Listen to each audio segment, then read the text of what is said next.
Hi friends, good morning. আজকে 43তম দিন। আজকের দিনেও আমরা 5 কিলোমিটার কমপ্লিট করলাম। আর আজকে আমাদের সঙ্গে ছিল আমার পিসির ছেলে এবং মেয়ে, সৌরিন নন্দী এবং মনস্কা নন্দী। দুজনেও তারা খুব সুন্দরভাবে আজকেও তারা 5 কিলোমিটার আমাদের সঙ্গে গিয়েছিল এবং খুব আনন্দ করলাম সকালটাতে। বলো, সকালে প্রত্যেক দিন ছুটবে, হাঁটবে, হাই করো। সকালে প্রত্যেকদিন ছুটবো, হাঁটবো। সবাই তোমরাও হাঁটবে, সবাই তোমরাও হাঁটবে।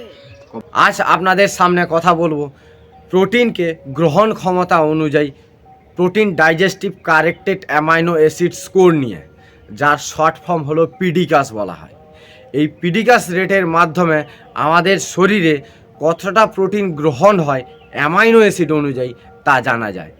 যে কোনো প্রোডাক্ট, নতুন যে কোনো প্রোডাক্ট কেনার আগে আপনি কিন্তু সেই লেভেলটা দেখে কিনবেন, কারণ তার উপরেই নির্ভর করবে আপনার গ্রহণ ক্ষমতা এবং তার মূল্য। তো সুতরাং আপনারা সচেতন হন এবং প্রোডাক্ট দেখে যাচাই করে প্রোডাক্ট কিনুন। So thank you. আজকের মতো এখানেই, দেখা হচ্ছে পরের ভিডিওতে। Bye bye. যে সমস্ত বন্ধুরা আগের ভিডিওতে লাইক দিয়ে সাপোর্ট করেছেন তাদেরকে অসংখ্য ধন্যবাদ।